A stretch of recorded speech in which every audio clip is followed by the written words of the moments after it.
Hello, everybody. So, this is the lecture associated with the first chapter of the reinforcement learning course, which is a brief overview about what is reinforcement learning and which introduces some topics that we'll cover during the course. So, the purpose of this chapter is to provide a short, informal, and qualitative overview of reinforcement learning. So, reinforcement learning is a subtopic of machine learning that has triggered a lot of interest recently in the scientific literature, in the news, in the area of machine learning. So, this is a topic that is very useful and I believe it's very interesting. It's one of my personal favorite topics to study. So, this chapter 1 covers chapter 1 from the Sutton and Bartow book that you can find in the references list. So, reinforcement learning involves a key idea, which is learning by interacting with an environment. So, if you take a human being, for example, we interact every day within our environment and we learn from it. So we apply some actions, and as we apply them, we get some feedback and we get some information about cause and effect. So if I apply this action, this leads to this effect, and then learning from that, we become more efficient at achieving the goals we're setting for ourselves. And reinforcement learning uses the same concept to optimize the actions from an agent.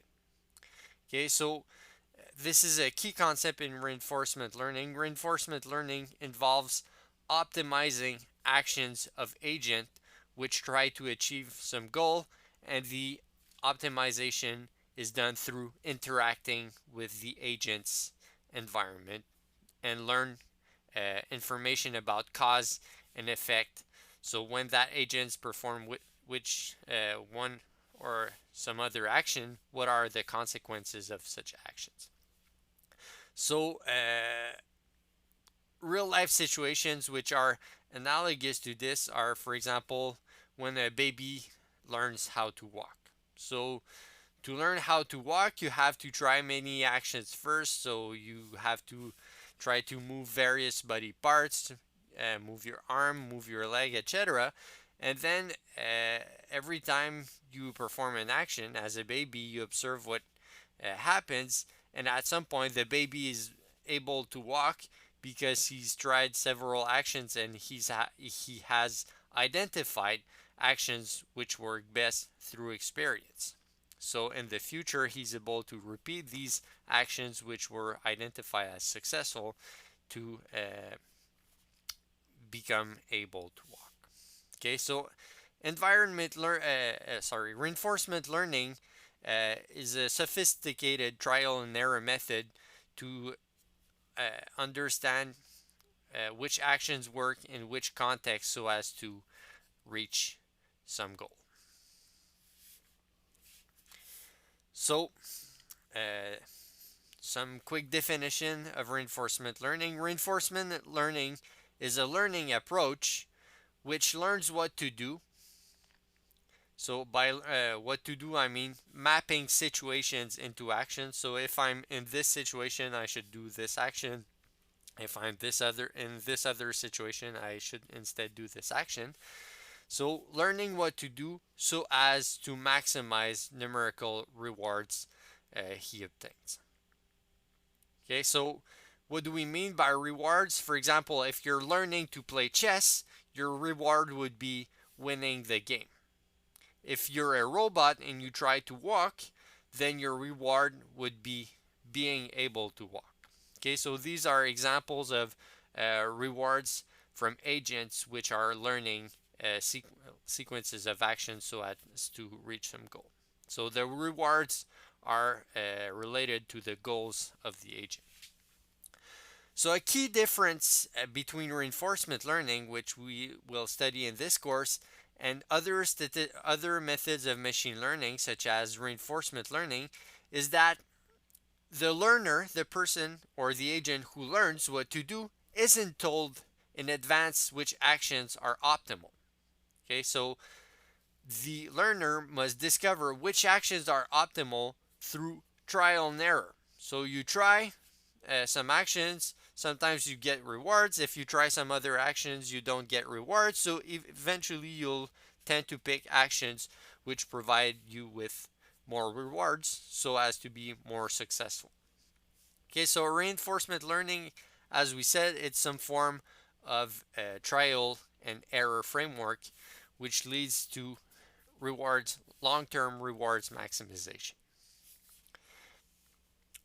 So, um, most reinforcement learning problems that we're going to study in the course, they involve multiple time steps, um, in which at each time step, one action is selected and then a reward is observed.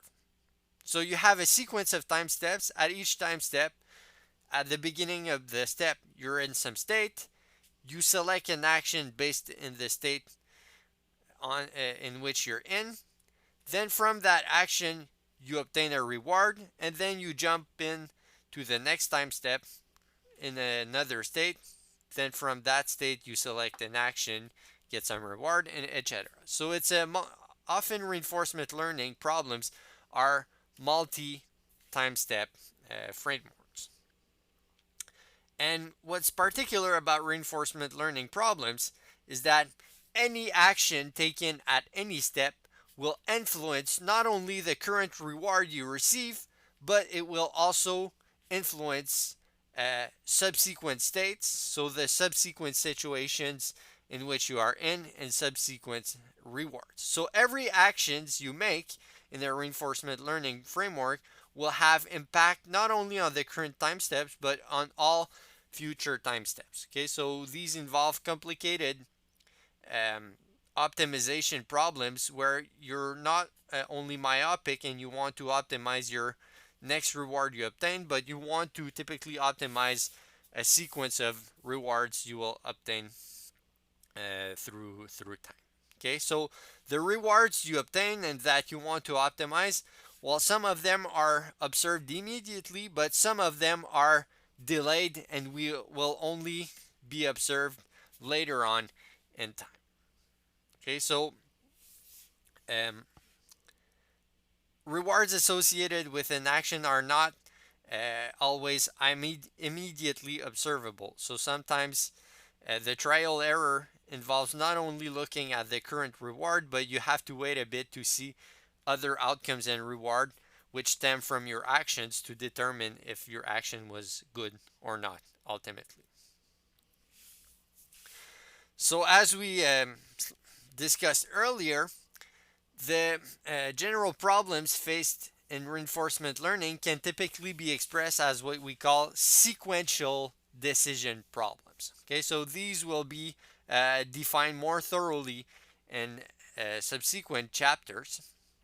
But in a nutshell, these problems they involve first a set of possible states of the environment that must be detected by the agent, uh, which optimizes his sequence of actions.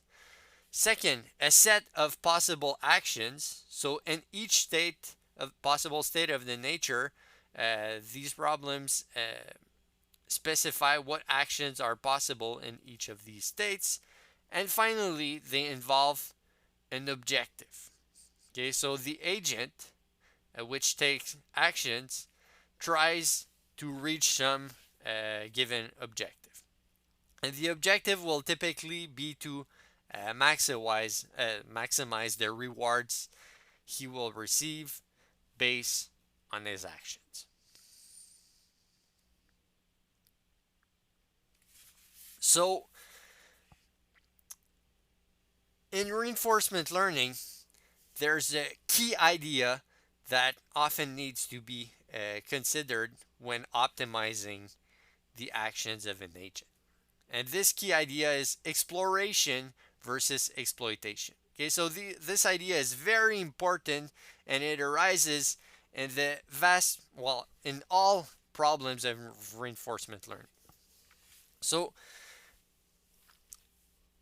exploration versus exploitation is a dilemma in reinforcement learning, in the sense that at each at any time you have a choice to make when you take an action. So if you're in a given state, you want to select some action, and there are two things you can do. The first thing is what we call exploiting. So what is exploiting exactly?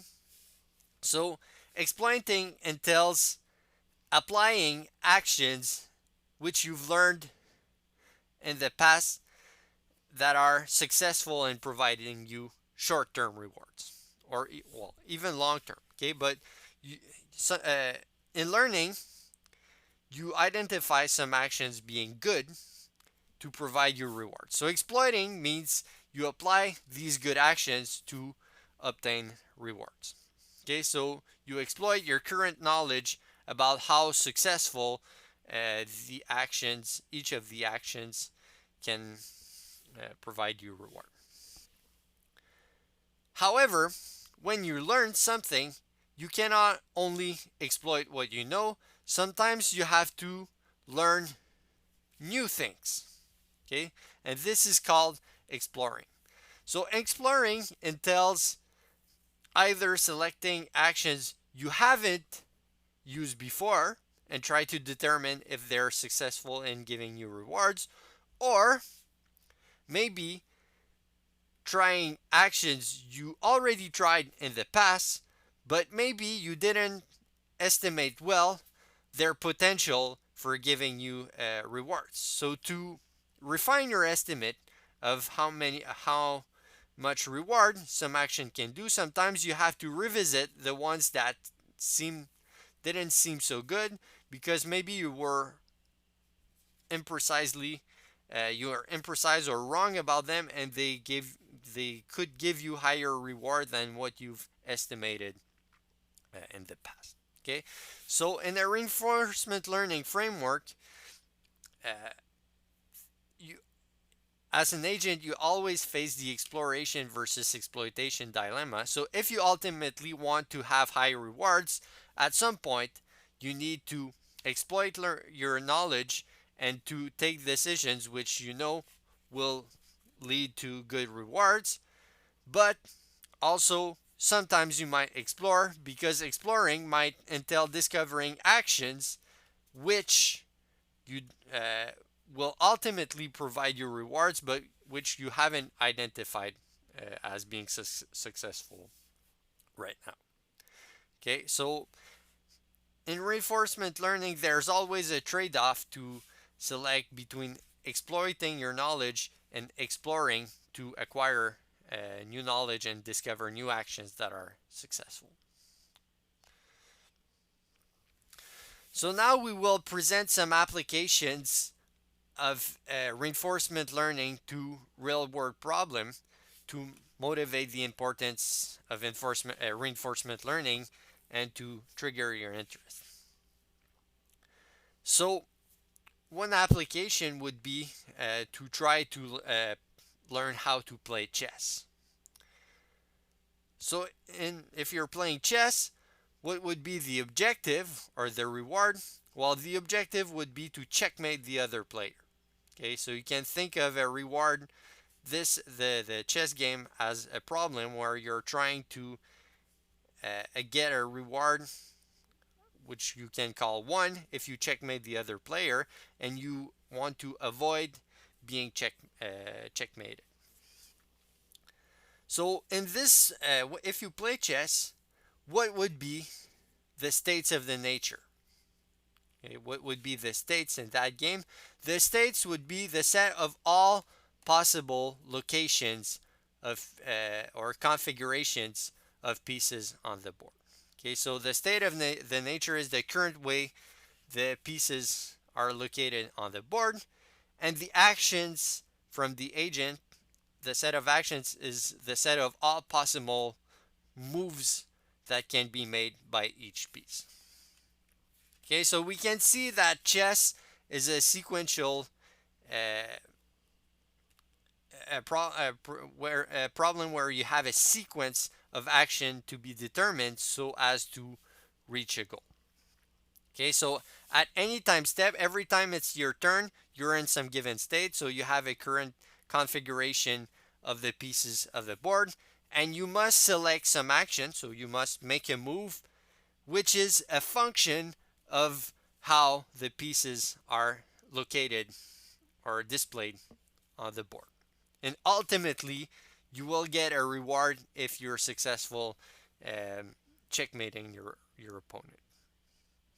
Okay, but we see in that case that when you make a move, uh, well, of course, you might get an immediate reward if this move leads to a checkmate, but otherwise, the reward will be delayed because you might not see the outcome of the game before, I don't know, 30 moves in the future. So rewards are delayed. You don't know immediately if a move proves to be good or not.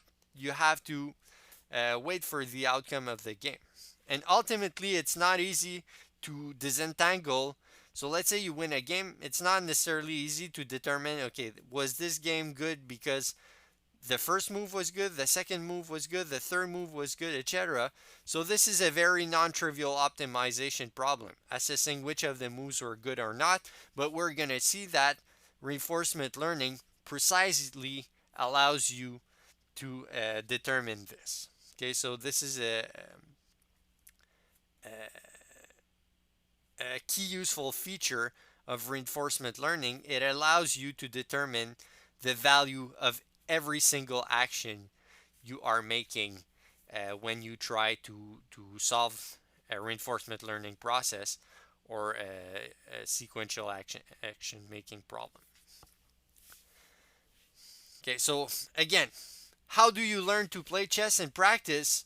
Well, typically it's through trial and error again. You play many games, and at some point, you tend to see, okay, doing this type of move in this situation is a good idea because I end up picking up pieces of my opponent and winning the game. Or you learn that these moves are typically bad in some circumstances. So again, we see that learning chess is again some sort of sophisticated trial and error where you experiment with your environment, which are rules of chess, and you learn from outcomes you obtain from that game. Another concrete example where you can use reinforcement learning in practice is if you want to teach to a robot how to walk. So what would be the objective of the robot? Its objective would be to be able to walk. Okay, so we can say that the robot is successful or achieves his reward if he's able to walk, or if we can say he's unsuccessful if he tries to walk and falls or proves unable to walk properly. Okay, so when you teach a robot how to walk, what would be the states of the nature? Well, the states of the nature would be the position of the robot, so the position of his legs, arms, etc. And the actions, the set of possible actions would be, for example, moving his arm, moving his leg, moving up, left, down, etc. So all uh, the moves that can be made by the various body parts of the robot. Okay, so we see that for a robot to learn how to walk, the action he needs to make depends on the current state of the nature. Okay, so if his right leg is up, he must put it down before raising his left leg, otherwise, he's gonna fall. Otherwise, conversely, if his right leg is down, both legs are down, then he can raise any leg and there's no problem. So the best action to take uh, depends on the state of the nature. It's not an unconditional best action. He must learn which action to take into which state to become successful and walking. So again, we see that this is some trial and error method to be able to teach a robot how to walk. And again, this is analogous to the baby learning to walk example we've discussed earlier. So now we're going to introduce some terminology which will be used in subsequent chapters. Now this is, I'm going to use very high level definitions. All these will be defined much more formally in subsequent chapters in a mathematical, formal mathematical way. But here let's have a high level overview of what they are, having in mind that this will become more precise subsequently. Okay, so these concepts will appear very extensively in subsequent chapters. Okay, so we will discuss concepts of policy, reward function, value function, and model of the environment. So, what is a policy? A policy is a mapping or a function which maps states of the environment or states of the nature into actions. So I say into actions, or it can be into probabilities of taking respective actions. So a policy characterizes the agent behavior. Okay, so a policy tells how some agent reacts to any given state of the world. Okay, so the policy says if you're in this state of the world, then you do this action. If you're in this state of the world, then you do this other action, etc. So it's a function which takes as input a state of the nature and returns as input an action taken by the agent. So this characterizes his behavior. So the policy might be either deterministic or stochastic. So a deterministic policy would say, for example, if you're in state A, then you will select action B. Whereas stochastic policy might entail selecting actions randomly based on some distribution. So for example, a random policy might say if you're in state A, then you have 25% chance of selecting action B, 75% of selecting action C. So this would be an example of action stemming from a stochastic policy. So this type of function can take many forms in practice. So policies can take the form of lookup tables. So in this case, we will study it extensively in the first chapter. So a lookup table simply is a table which lists all possible states, and for all such possible states, associate them either through a single action for a deterministic policy or a list of probabilities associated to the various actions if you're in the framework of a stochastic policy. Okay, so the policy can take the form of a lookup table if you have a finite number of states in your problem, but many problems will involve an infinite number of states. So in that case, you will require more complicated functions to serve as policy, which we might discuss next. Okay, so policies sometimes they're very easy to compute, and what I mean by that is if you have a lookup table, it's very easy to know if you're in state A, what will be your action. You just have to look in the table and see what you have. But there are other ways to determine policies which require, for example, heuristic searches or optimizations. So these are more computationally extensive. So we know that policies are functions, but sometimes calculating these functions can be complicated in practice. So now we discuss the concept of a reward function. A reward function is a mapping from states of the nature. So I say states, but it can also be the state action pair, so combination of states and action, into a number called the reward. Okay, so the reward, it characterizes the desirability of a given state or a given state action pair. Okay, so this defines what's a good or a bad outcome from the learner. Okay, so if an outcome is good, then it has a high reward. If an outcome is bad, then it has a low reward.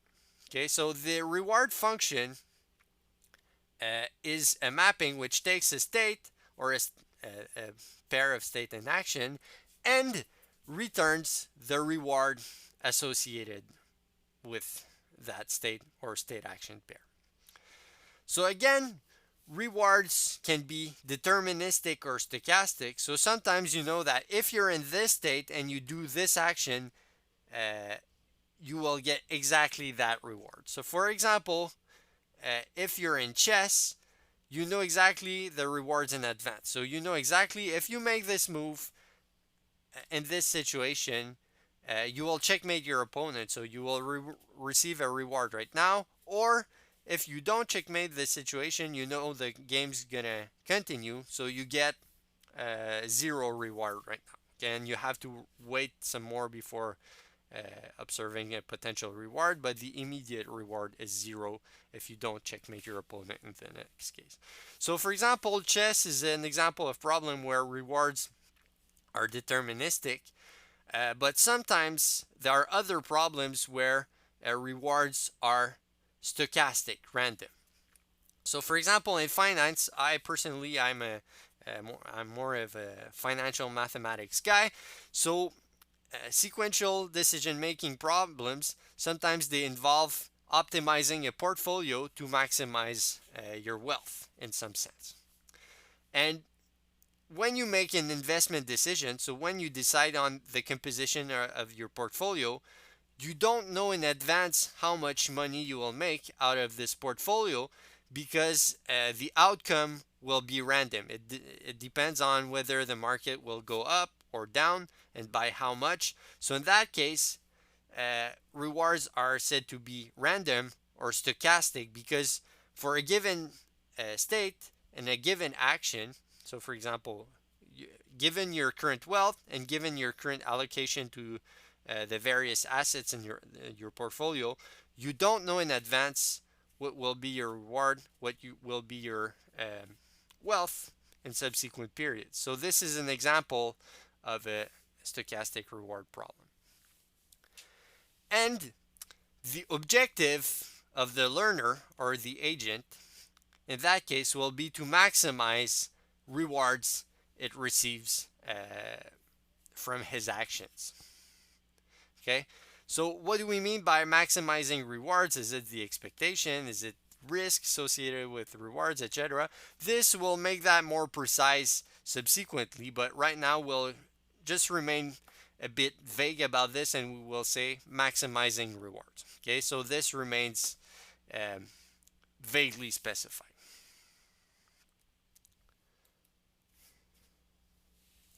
Okay, now we must also discuss the concept of value function. So we discussed rewards previously. Rewards are what identifies what is either good or bad in an immediate sense. Okay, you do an action and this is the immediate feedback you receive right now. Okay, you receive, for example, in chess, you receive a reward of 1 if you checkmate the opponent, or a reward of 0 if you don't and the game continues. Okay, so the reward is what you receive immediately by taking some action in a given state, whereas the value function specifies what is good in the long run. So it's a measure of not the immediate reward you receive from an action, but the set of all subsequent rewards you will receive in all subsequent time steps until the end of the problem. Okay, so the value function is a measure in the long run of the rewards you will receive if you follow some policy or some set of actions, whereas the reward is what you immediately receive if you make an action in a given state. Okay, so informally, the value function is a mapping or a function that takes as an input a state of the nature and returns as an output the value of that state, where the value it's going to be defined as the expected total reward the learner will obtain in the future if he starts from that state and follows some given policy. Okay, so what do we mean by total reward? Usually, total reward it's the sum of all future rewards, which are discounted through time. So, let's say if you have an infinite horizon problem and you just sum the rewards, you'll always have infinite total rewards. So, to have finite sums, typically each of the rewards are discounted so as to ensure these sums are finite. Okay, we won't go right now into these considerations, but you can think of expected total rewards as some form of weighted sum of all future rewards you will receive for all subsequent time steps. So the value function, it tracks not only the current reward you will receive in some state, but it also tracks all subsequent ones you're expected to receive if you start in a given state. Okay, so if you are in a state with a high value, it means that if you start in that state, you're expected to receive many future rewards, whereas a state with a low value is a state for which if you start in that state, you're expected to not receive many rewards in the future.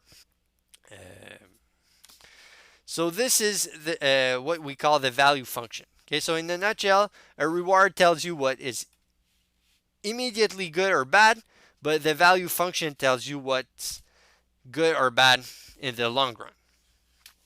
Okay, so for example, to show the difference between both, some state can be associated with a low reward but a high value. So in some state, you might not receive a high reward right now. The reward might be low right now, but the value might be high because you're expected to have high subsequent rewards in the future. You can think of that, for example, an example would be studying. So when you study hard, on the short term, you make many efforts and you don't have a lot of time to have fun. So the immediate reward is low, but on the long run, in the future, you're expected to, be more successful and then to reap rewards, future rewards out of this. So let's say the problem is optimizing your life and your action is deciding whether you should study hard or not. Well, if you only look at immediate rewards, the answer might be no. But if you look at the value function, the answer might be yes, because selecting the action to study right now might lead you to further subsequent rewards in the long run.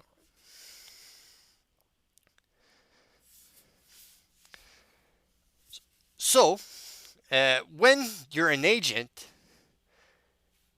and you want to optimize a sequence of decisions, what you want to do is ultimately select actions which will lead you to states with high value. So you want to end up in states where you will have higher rewards over the long run. Okay, so in reinforcement learning problems, typically you're not very concerned with very short-term rewards. What you're interested in is the stream of rewards you will receive from now until the end of the problem. Okay, so typically what you're interested in reinforcement learning problems, is to identify the value of the various states. So you want to estimate your value function. So this is the objective of many methods of reinforcement learning. So many methods of reinforcement learning, they provide you advice on how to estimate the value of the various states. And this is a non-trivial endeavor because in a state, you will observe rewards immediately, but the values, they are not observed because the values, they are a function of all future rewards in all subsequent states, so they are delayed. These might be random, and furthermore, these reward uh, depend on future states, which might be random also. So if you start in a given state, it's not clear in which state you will end up subsequently. So quantifying the value function is a very non-trivial endeavor, but this is the purpose of many methods from reinforcement learning. So this is estimating the value function as a central problem in reinforcement learning. Okay, so this leads to the discussion of value learning versus policy learning. Okay, so there are two main paradigms, I would say, in reinforcement learning, two main approaches to try to optimize policies and the set of decisions you make to achieve a goal. The first approach is called value learning. So value learning entails trying to estimate the value of the various states in your problem. Recall the value is a measure of all future rewards you're expected to get if you're in a given state. And so you estimate the value of the various states, and then when you're in a state, you want to select actions which are more likely to lead you to other states with high values. Okay, so this is the value learning paradigm. You try to associate a value with the various states and you try to get to states with higher value. There's another paradigm which is called policy learning. So in that approach, you try to learn the optimal policy directly without trying to quantify how good are the various states. So in this method, you don't try to individually assess the value of the states. You just directly try to find what's the best mapping from states to action, which will lead you to the best possible outcomes. Okay, so this might be a bit abstract right now, but when we will study these, all this will become more clear. Okay, so but for now, what you have to remember is that there are two main paradigms in reinforcement learning. One attempts estimating the value function to estimate the best policy, and another one directly estimates the policy without trying to estimate the value function. Another key concept in reinforcement learning is a model of the environment. Okay, so what's a model of the environment? It's a function which might be stochastic or deterministic, but it's a function which tries to assess if you start in a given state and you make a given action, you try to determine in which state you will end up next and what's going to be your reward you will obtain from that state and that previous action. Okay, so it's a mapping. In the deterministic case, at least, it's a mapping which take as an input a state and an action. So if you start in that state and make this action, then your output will be a reward in a subsequent state. So it says that you will get this reward and you will end up in that other state instead. Not instead, but after taking your action. Okay, so these might be either deterministic or stochastic. So sometimes if you are in a state and take some action, then your next state and your reward might be obtained through some distribution, random distribution, which is unknown. But the model of the environment will tell you what that distribution is. So a model of the environment, it mimics the behavior of the environment. Okay, it tells you if you're in this state, you take this action, this is where you'll end up in the next time step, in which state, and this is what the reward you will get from this. Okay, so in practice, some reinforcement learning methods, they use a model of the environment for planning. Okay, so let's say you have access to a model of the environment, then you're able to use that model and determine, okay, if you make this action, this is where you'll end, and so this might be a good outcome or this might be bad. But in some other problems, you don't have access to a model of the environment. So in this case, you're purely forced to experiment to try to determine the behavior of the environment. So sometimes you have no clue if you take some action in that state where you'll end up next. So in that case, you purely have to rely on experimentation and interacting with the environment. Okay, so some reinforcement learning problems have some model of the environment, whereas some other simply don't.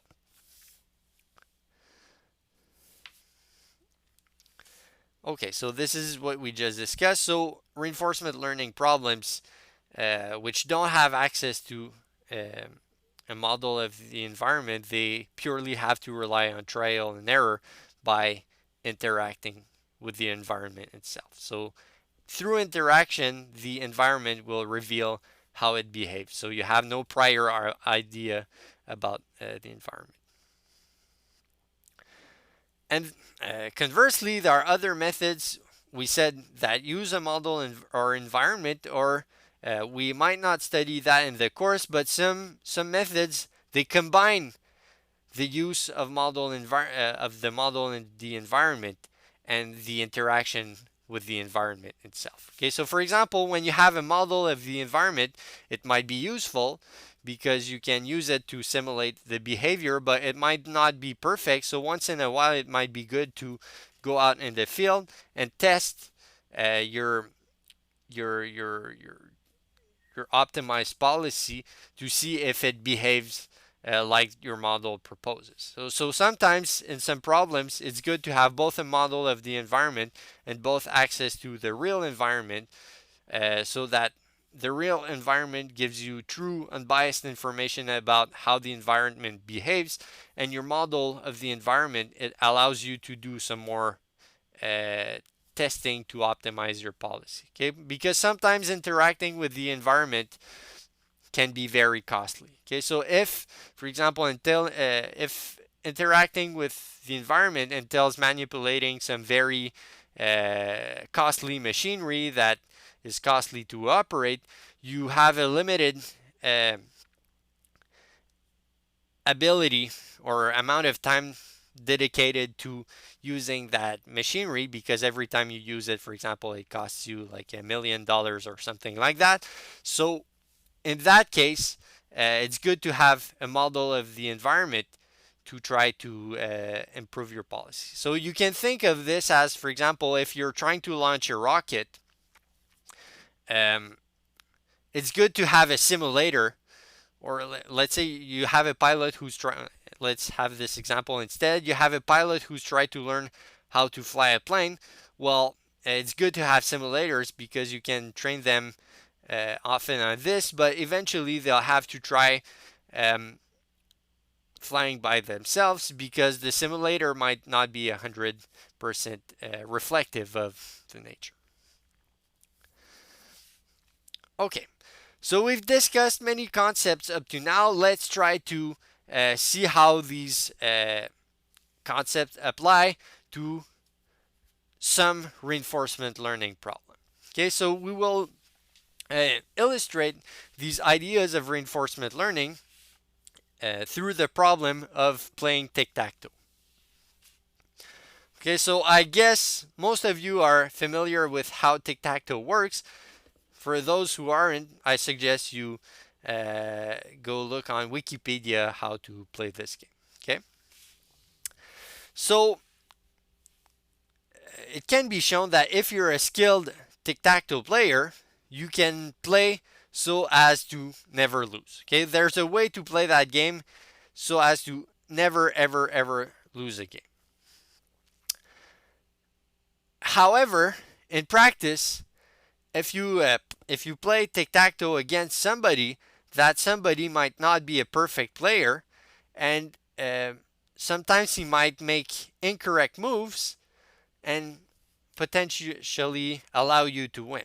Okay, so in practice, if that's the case, you want to learn about imperfections in your opponent's strategies and maximize your chance to win. Okay? So in the following, we're going to assume that draws or losses are equally bad. So you really hope for to get a win. And if you either do a draw or a loss, you're unhappy with the outcome. So how can you tackle the problem of learning how to beat your opponent, your imperfect opponent at tic-tac-toe? Well, uh, we can do a slight digression and try to see methods from other branches of the optimization, how they would try to solve this. Okay, so I don't necessarily expect you to be familiar with these other branches in the course, but we'll have a brief discussion to say that some other methods could be applied on the tic-tac-toe, but they might end up not being successful. For example, there's a game theoretic approach, which is called a min-max approach, for which you attempt to counter your opponent optimally, assuming the opponent plays optimally. Okay, so this is a min-max game theoretic approach. You assume your opponent plays optimally, and then you try to counter him optimally through, and you will optimize your policy to do that. So in that case, you would be unsuccessful for the against an imperfect player because you assume optimality, and if you do that, because there's a way never to lose at tic-tac-toe, you wouldn't ever identify a policy which is successful because your assumption that the opposite player is optimal is wrong. Okay, so this is an advantage of reinforcement learning. You don't expect opponents, and like if you play optimized for games and you have an opponent, you don't expect opponents to be perfect. You really do trial and error by playing with them repeatedly and learn how they behave. So if they behave imperfectly, then you're going to use this information and eventually exploit it. Okay, so this is an advantage of reinforcement learning over some other branches of optimization where when you try to tackle real world situations, you don't necessarily expect the world to behave optimally. You take the world as it is and you exploit it as it is. Furthermore, there might be dynamic programming approaches. Again, we're going to briefly study dynamic programming in next chapters, but you might follow some dynamic programming approach to optimize your policy. But this dynamic programming approach relies on a model of the environment. And what do we mean by model of the environment? It's a model of how your opponent plays. Okay, so dynamic programming requires you to have knowledge about the environment. So knowing exactly if you're in this state and you make this action, then this is how your opponent will react to this. In practice, when you play against a human player, such models are not available. It's impossible to know in advance how people will react. People are imperfect. They don't necessarily react deterministically to a situation. So in that case, dynamic programming couldn't be used to learn how to play tic-tac-toe against an imperfect opponent because you have no clue. You cannot characterize his behavior or don't necessarily have a model of his behavior. Okay, so we're going to see next that reinforcement learning capitalizes on experience. So you play repeatedly against your imperfect player, and then depending on the actions you make and the states you're in, you're going to see how your opponent behaves, and eventually you'll learn to capitalize on some moves to exploit his imperfections. Okay, so here's a very brief overview of how you would tackle this problem with reinforcement learning. But again, I just want to reiterate, this is very high level. All this will be studied much more formally in subsequent chapters. Okay, so this is just to give you a very brief idea of how this problem could be approached in practice if you wanted to use reinforcement learning. So for tic-tac-toe, we're going to assume that the reward the agent obtains is 1 if he wins the game or 0 otherwise. And the agent will be you in that case because you're trying to win the game. Okay, so you want to maximize your reward, you want to win the game, and the reward is 1 if you win, 0 otherwise. And we're going to assume that we play the X's. Okay, so in tic-tac-toes there are X's and O's, so we're going to assume where the X's and the opponent plays the O's. So the first thing, if we wanted to program the solution to the problem using reinforcement learning, we would set up a vector V of numbers, and each element in V would be associated to a single state, and by a state I mean the configuration of the X's and O's on the board. So the location of all X's and O's on the board. Okay, so the size of V would be the number of possible states of the game. And here V will represent the value function here. Or not the value function, but its estimate. So in practice, we don't know the value function in advance, but we will try to estimate the value function in the game. Okay, so for example, the first element of vector V will be your estimated value of that state, the first state. Second element of vector V will be the estimated value of the second state, and etc. Okay, so this vector will act as our estimate of the value function. Okay, and here what will be the value function in that case? The value function will be the estimated future reward in that state. So by estimated future reward, since the reward is 1 if you win or 0 otherwise, the estimated reward is simply the probability of winning. Okay, so V, the element S of vector V is the estimated probability of winning if you're in state S.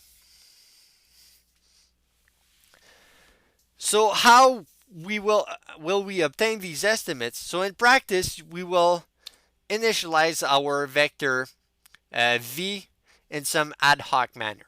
Okay, so we will we'll put a 1 in the vector V for all elements where we have at least 3 x's in a row somewhere on the board.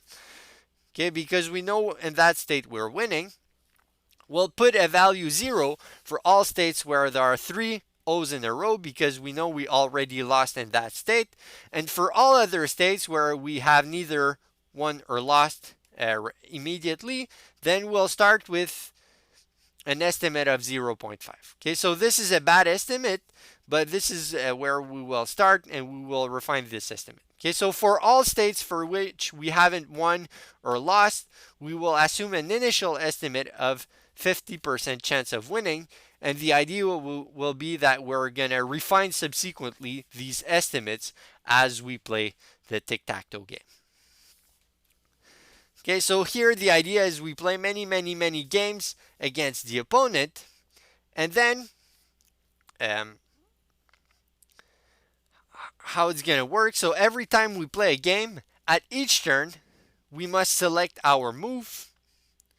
Okay, so how do we select? Let's say we're in a given state. There's a current configuration of the X's and O's on the board. We have to select our action, so we have to select our next move where we will place our X next. And then selecting our X will lead us to another state, because once we know where we place our X, then we know the next configuration of the board. Okay, so what's going to happen is that to select our action, we will look all possible actions and see to which state they will lead us. Okay, so if I place an X here, this is what's going to be the next configuration of the board. This will lead me into state A. If I place my X here instead, this will lead me to state B, etc. And then what we're going to do is we're going to look at the values of all these subsequent states, and we're going to pick the action which will lead us to the state with the highest possible uh, estimated value. So the state which will lead us to higher expected probability of winning. Okay, so this makes sense. When you choose an action in a given state, you choose the action which will lead you to the position which will maximize your probability or your estimated probability of winning the game. Okay, so if we want to learn how to play against our opponent, probably most of the time, but we still want to beat our opponent, probably most of the time we will play greedy, and in the sense that we will exploit our knowledge. Okay, so if we know that in this situation the opposite player systematically does an error and you can exploit this error and win the game, you're gonna do it because you want to beat your opponent and you want to frequently get rewards. Okay, ultimately you want to beat your opponent. But sometimes if you play repeatedly against your opponent, you might think over the long run. So you might not want to beat him only right now, but you want to maximize your probability of beating him often in the future also. So this entails sometimes exploring new actions you haven't taken in the past.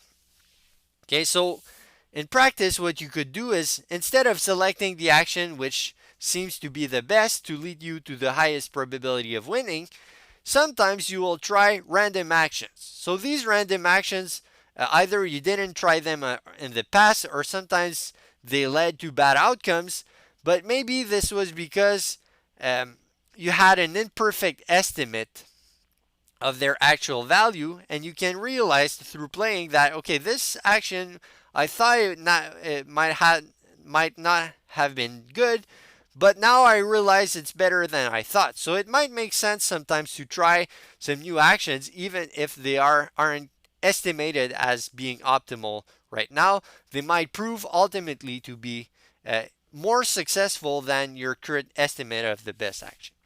Okay, so this is again the exploration versus exploitation dilemma. So when you learn to play against an opponent, if you want to perfect yourself, you might not only exploit your knowledge, you have to explore and try new actions to try to develop your knowledge base and further your comprehension about what actions are good and bad. Okay, so in reinforcement learning, there's the word learning.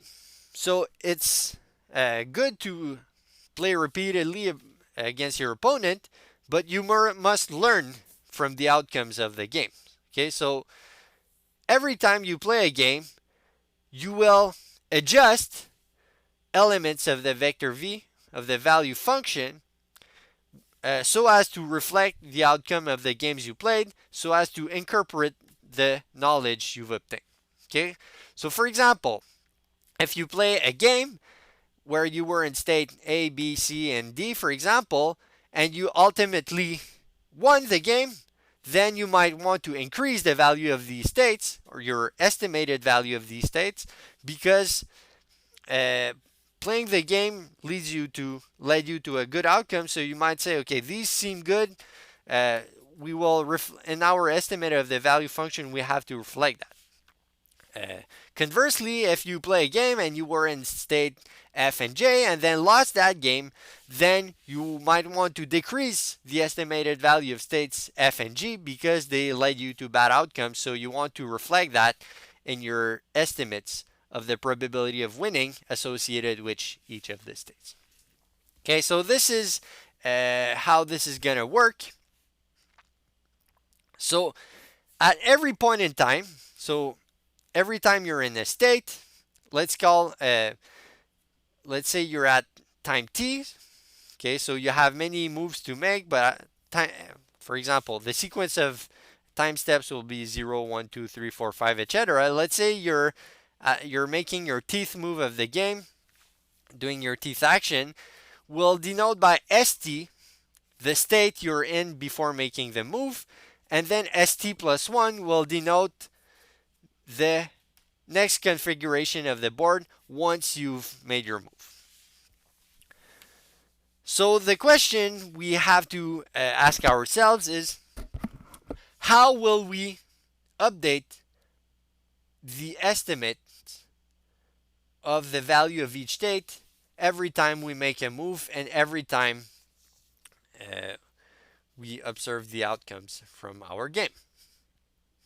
Okay, so here what we will present is we will present one possible way of doing this. This is not the only possible way. It's just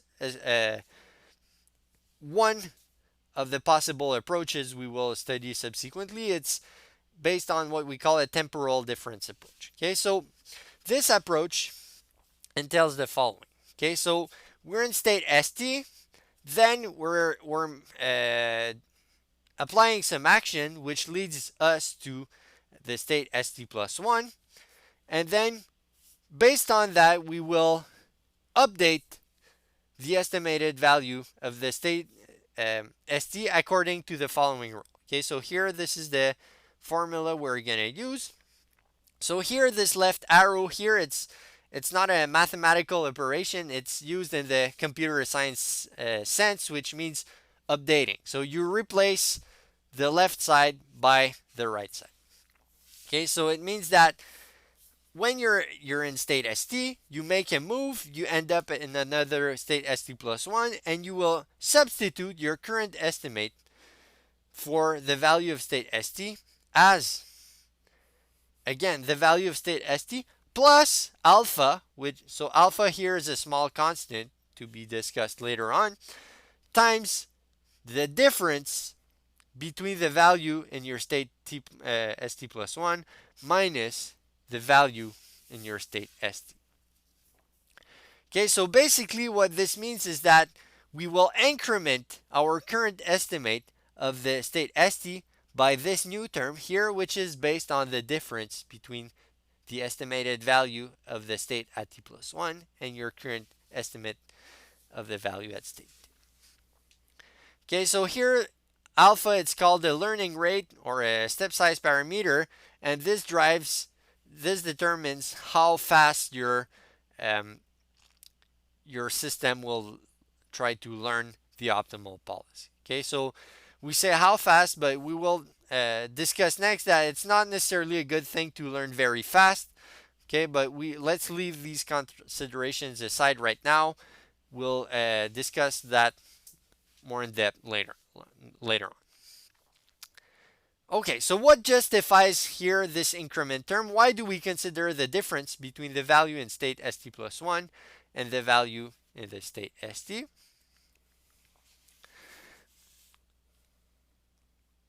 This will become much clearer later when we study this.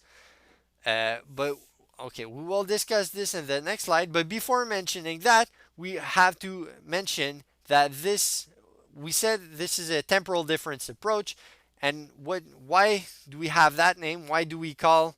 Okay, so this update rule we saw in the previous slide, we call it a temporal difference approach. It's because it relies on the difference between the value of the state at two subsequent time points. Hence, temporal, because you have two successive time points here, and temporal difference because it considers the difference between the value of two subsequent states. Okay, so now we're gonna just give a intuitive rationale of why this update equation makes sense. Okay, so if you're in state t, you make a move, you end up in state t plus 1, and then uh, at state t plus 1, you have a higher estimated probability of winning than in state t. So, for example, if at time t you're in a state where you have a zero point 0.6 probability of winning, 60% probability of winning, but you can make a move to get to another state t plus 1 where you have 80% probability of winning. This might mean that the 60% probability of winning estimate in your initial state might be too low. Okay? Because every time you're in the initial state, you might make the decision to take the action which leads you to the subsequent state having 80% probability of winning. So the probability of winning in the initial state, it should be closer to 80% because you can always make the move to uh, achieve a state, to get to a state where you have 80% probability of winning. Okay, so we can see that if you can take actions which lead you to states with higher probability of winning, then it means that your initial state also should have a higher probability of winning. So you should increase the value of that prior state. So we can see that because VST plus 1 is greater than VST in that case, so 80% here will be greater to 60%. This will entail that when you consider the difference of VST plus 1 minus VST, this difference will be positive, which will be zero point 0.2 right now. So if we go back 2 slides ago, we can see that we will replace the 60% estimate by 60% plus alpha times 0.2. So this quantity will be positive. So this will increase our estimate of the probability winning in state ST. Okay, so we can see that if you're in a state and you can take actions which lead you to states with higher probability of winning, that it means that your initial state should also have a high probability of winning.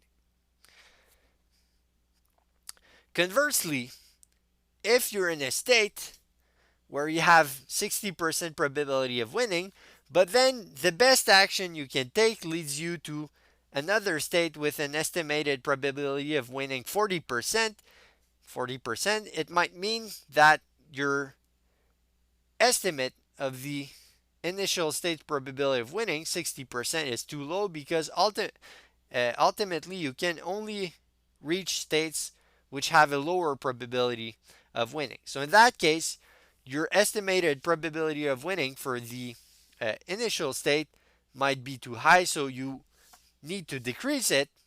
And this is what our temporal difference update rule will do here. So you will, if your subsequent state has a lower probability of winning, then this increment here will have a negative value. So here this will be 0.4 minus 0.6, which is minus 0.2.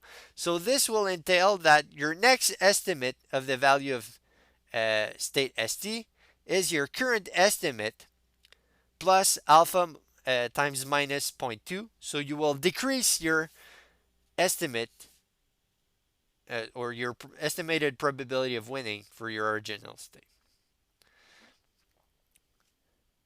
Okay, so in a nutshell, if you're in a state which leads to states with high probabilities of winning, then the probability of winning in the initial state should also be high. But if you are in a state which leads you to states with low probabilities of winning, then the value of this state should also be low. This state should also have a low probability of winning. This is the core idea under this temporal difference method. So again, here we're going to discuss a bit of features associated with this method, but we won't discuss them in details. But we will see more thoroughly in subsequent chapters that this temporal difference approach has many advantageous features.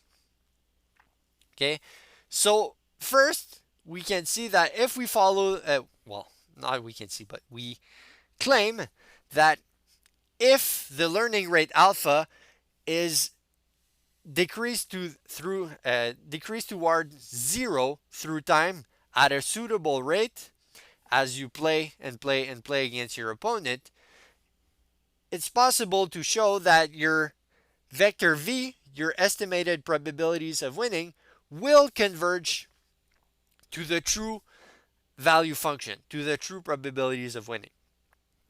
So by playing repeatedly against an opponent, if you adjust correctly your learning rate through time, you will ultimately, after an infinite number of games, get a perfect estimate of the probabilities of winning in each state. Moreover, another feature of this approach is that eventually greedy moves uh, will become optimal. So what do we mean by that? So as your estimate of the value function converges to the true one, as we've seen in the first point, then the moves, your actions, which lead you to the highest estimated probability of winning, eventually will be the moves which lead you to the true highest estimated probability of winning, and these are the optimal moves. So eventually, the moves that seem the best with your estimated policy, eventually these moves will converge to the actual true best moves. Okay, so eventually your policy uh, that you estimate to be, well, the policy that you estimate to be optimal, this, as you learn, this policy will converge to the true one through time with probability 1. Okay, so this is another advantageous feature of this method. In that context, you're sure to discover the best possible way of acting or playing tic-tac-toe against your imperfect opponent as time goes by if you suitably decrease your learning rate. Furthermore, another issue we're going to discuss is what if your opponent changes his way of playing through time? So the first 2 points, I haven't discussed that here, but the first 2 points, they hold if your opponent constantly has the same strategy and does not change or adapt his strategies through time. In practice, this is not appropriate because if you repeatedly play against someone, that someone will adapt his way of playing because he also is learning. So if you play against a computer, for example, with a fixed level, so you play chess against your computer set at the level easy, he will not learn and you can have a fixed opponent with a fixed strategy. But in practice, the strategy of your opponent also varies through time. Okay?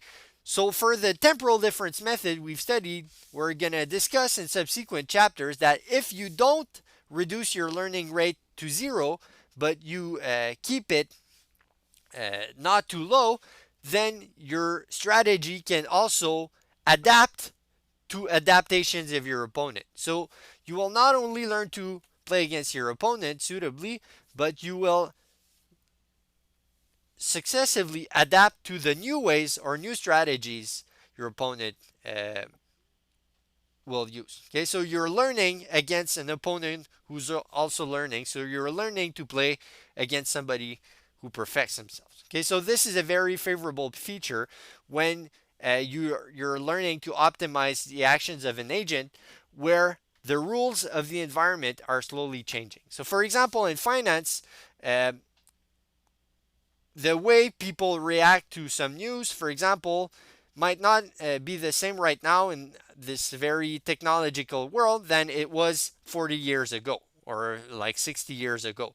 So when you optimize strategies, you have to be conscious that the rules of the environment, they change through time, and it's very important to adapt your policies for changing rules or changing behavior of the environment.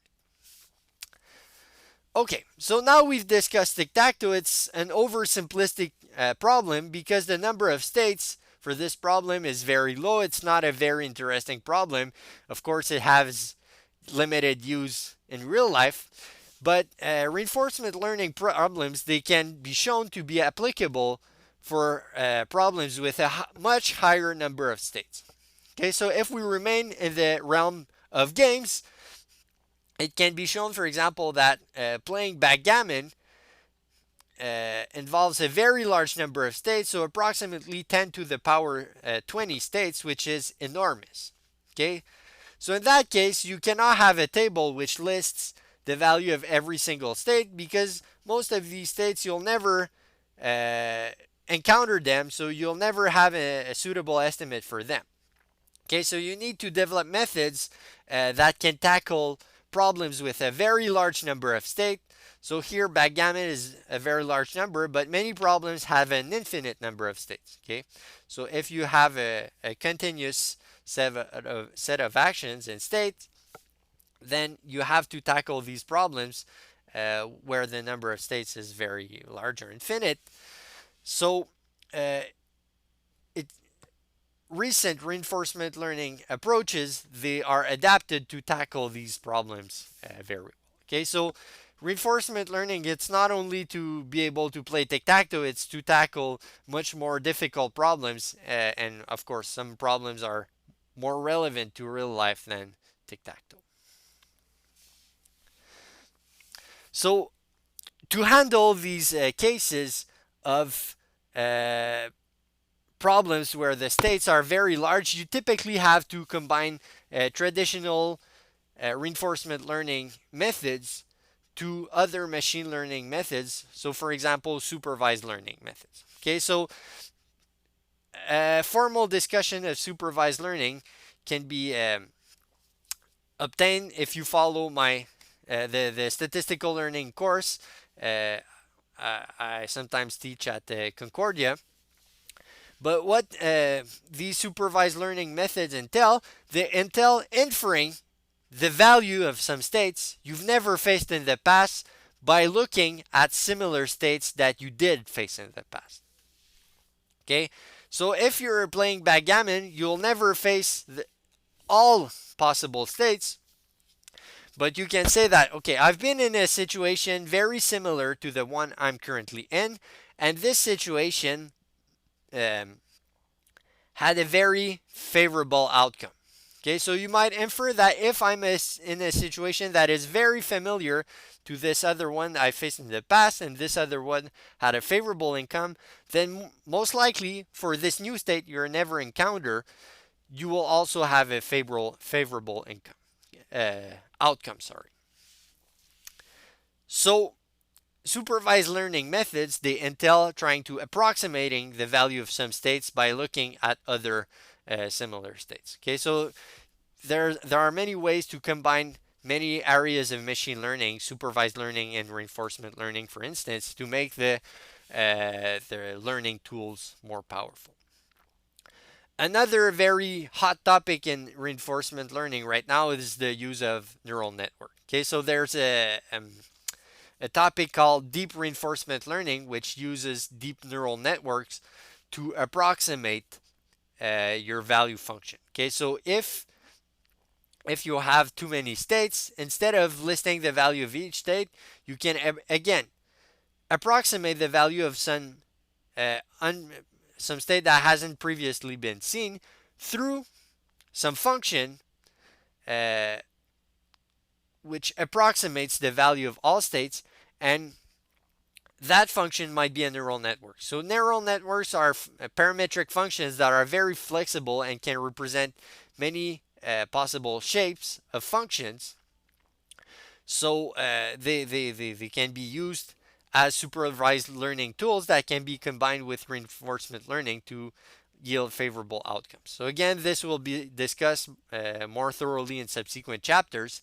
But just historically, for example, the Tesaro program, uh, if you check the paper from 1995, it relied on neural networks to be able to play backgammon. Yeah, so it was used in conjunction with reinforcement learning tools to play backgammon. So you can combine neural networks and reinforcement learning to tackle very difficult reinforcement learning problems. Okay, so for If you want a more thorough discussion of the history of reinforcement learning, you can look at section 1.7 of the second edition of the Sutton and Bartow book, or if you have the first edition, this is section 1.6. So this is you can find there a very interesting discussion about the history of reinforcement learning if you're interested. So we won't cover that in the current lecture because we don't have enough time. But if you want to read about that, it's very interesting. So I encourage you to have it. All right. So this concludes the lecture about the first chapter. So thanks a lot for listening, and we will see you next time.